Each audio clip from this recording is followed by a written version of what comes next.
Bien, esta tercera unidad que se ha nominado Proyecto de Investigación Científico continúa con las fases o etapas de generar un proyecto de investigación.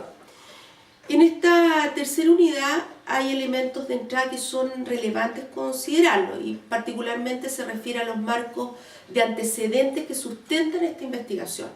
En estos marcos de antecedentes hay dos aproximaciones sustantivas. Primero es una búsqueda, llamado marco referencial también, del estado del arte del objeto de estudio. Quiero señalar con esto cuáles son las investigaciones o los estudios actualizados de quienes están produciendo conocimiento respecto del objeto de análisis que yo quiero investigar. Me explico. Si yo quiero trabajar estrategias innovadoras para el aprendizaje de las matemáticas, en esta primera aproximación tendré que investigar cuáles son las investigaciones y los centros de estudio que están investigando respecto al tema propiamente tal. Y hay una primera aproximación que es una elaboración de síntesis donde uno declara cuál es el estado del arte de este objeto de estudio. La segunda aproximación, y tampoco no menos importante que la primera, es el marco teórico-conceptual, que son las teorías, enfoques, modelos, fundamentos que sustentan el análisis o el estudio que yo voy a investigar. Por lo tanto, si yo voy a trabajar estrategias de innovación para promover aprendizajes de matemática, seguramente en el marco teórico tendré que hablar de las teorías del aprendizaje y todos los enfoques asociados al aprendizaje, particularmente la disciplina, en este caso matemática. Por lo tanto, hay una primera aproximación y eso normalmente es análisis de fuentes secundarias, es decir, investigación que ya exista. Les va a demandar para ello buscar en Google Académico, tener acceso al aula virtual, a la biblioteca virtual que tiene el magíster. Les pido por favor que lo revisen. Hay bibliografía, hay fuentes de información, hay texto, porque para hacer su tesis, piensen la transferencia de este curso para su posible tesis, van a tener que buscar información en fuentes secundarias, en centros de investigación, lo más actualizado posible. El segundo tema visto en esta tercera unidad corresponde a los tipos de estudios que se van a aproximar. La literatura, la verdad que declara 4 tipos de estudio propiamente tal. El primero se refiere a un estudio exploratorio, es decir, una primera aproximación que hace el investigador para conocer qué existe y qué se habla respecto a este tema objeto de estudio. La verdad que toda investigación parte por ser exploratoria, pero si el investigador quiere ir más allá de lo exploratorio y quiere describir esta realidad, es decir, con datos cualitativos y cuantitativos, el estudio pasa de ser exploratorio a ser un estudio descriptivo y es el segundo tipo de estudio que la literatura declara. Yo les he adjuntado para cada una de las unidades un material didáctico donde ustedes van a encontrar todos estos elementos con mayor profundidad. En el tercer estudio es un estudio de tipo correlacional, o llamado relacional si lo veo desde un paradigma más cualitativo. Y la idea es poder encontrar relaciones entre una o más variables.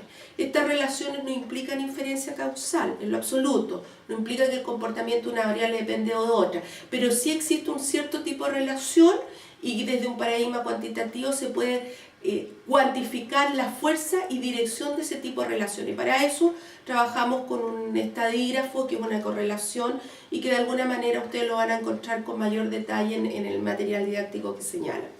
El cuarto tipo de estudio es un estudio de tipo explicativo. Y efectivamente, aquí lo que busca el investigador de alguna manera es tratar de explicar el comportamiento de una variable a partir de otra. En este tipo de estudio encontramos el concepto, la definición conceptual y operacional y situacional de lo que es una variable dependiente y una variable independiente. Y uno puede cuantificar los efectos del comportamiento de una variable sobre otra. Para eso efectivamente se ocupa la estadística descriptiva y inferencial, particularmente para describir la fuerza o el efecto de una variable.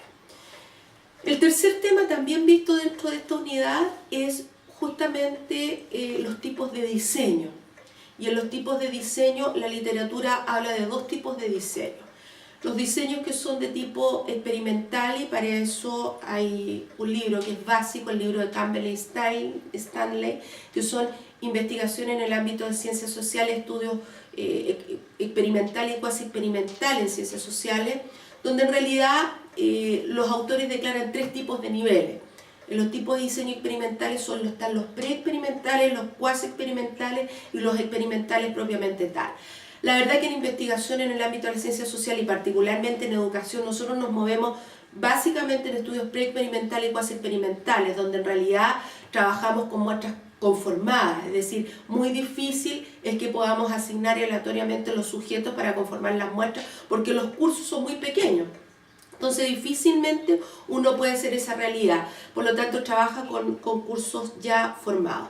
El otro tipo de diseños son los diseños no experimentales y la verdad es que ahí uno trabaja con la realidad objeto de estudio. Lo único que hace es recoger y levantar datos sin intervenir en la realidad.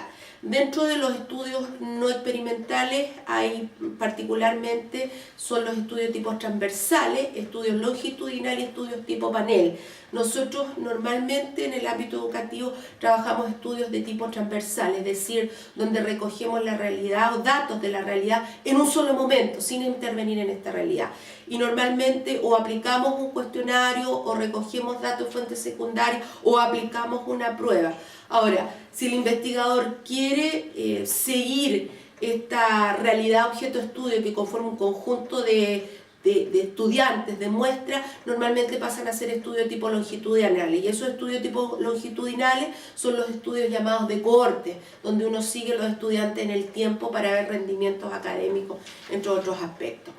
Otro elemento que va a estar considerado también dentro de esta unidad es la definición de este tipo de variables que yo ya las nominé, desde lo conceptual, desde lo operacional y desde lo situacional, lo que son variables dependientes, variables independientes, variables intervinientes de primer orden, de segundo orden y lo que es la formalización de hipótesis. Las hipótesis no son más que respuestas tentativas a las preguntas de investigación o son conjeturas sujetas a ser contrastadas. Hay dos tipos de hipótesis que ustedes lo van a revisar en el material. Las hipótesis llamadas hipótesis de trabajo y las llamadas hipótesis estadísticas. Las hipótesis estadísticas se van a encontrar con dos tipos de ellas, la hipótesis nula y la hipótesis alterna, y lo que van a encontrar que tal vez para algunos que ya trabajan en el tema de investigación resulta tal vez novedoso, complementario a su aprendizaje, es la formalización de los tipos de errores. Normalmente nosotros vamos a trabajar el error tipo 1, error alfa, al 5 y al 1%, que es la posibilidad de equivocarme en rechazar la hipótesis nulidad siendo verdadera. Hay varios ejemplos que ustedes se van a encontrar y que podemos mirarlo y me podrán hacer las consultas respectivas una vez que revisen el material.